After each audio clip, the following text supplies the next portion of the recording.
ప్రజలకు విరోధంగా అనేక మంది శత్రువులు లేచిన వారి యొక్క స్థలాలను ఆక్రమించాలని ప్రయత్నం చేసిన 83వ కీర్తనలో వారి యొక్క స్థలాలను ఆక్రమించాలని ప్రయత్నం చేసిన వారి పేరు లేకుండా చేయాలని చూసిన దేవుడు వారి పక్షాన ఉన్నాడు కాబట్టి వారికి ఎలాంటి ఆపద రాకుండా కాపాడినటువంటి వాడు మన ప్రభు యేసుక్రీస్తు.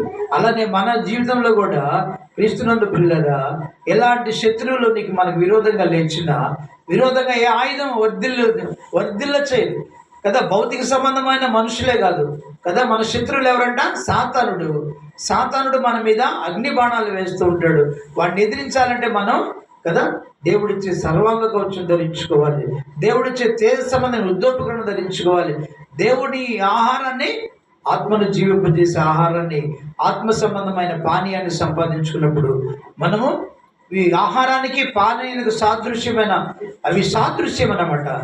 ఆ దేవుని ఆహారమైన క్రీస్తు, యేసుక్రీస్తు ప్రభు అని అర్థం. దేవునికి స్తోత్రం. ఆయనే నిజమైన ఆహారం, ఆయనే దేవుడు కాబట్టి క్రీస్తుని సంపాదించుకుంటే ప్రియులరా, నీ ఆత్మ నిత్యము జీవిస్తుంది. నిత్యము ఆయనలో మనం అంటుకట్టబడిన వారమై ఉంటాం. మరణములో వచ్చి జీవములను దాటించబడతామని దేవుని వాక్యం ఉంటుంది. అలాంటి కృప పరిశుద్ధాత్మ దేవుడు మనకు అనుగ్రహించును గాక.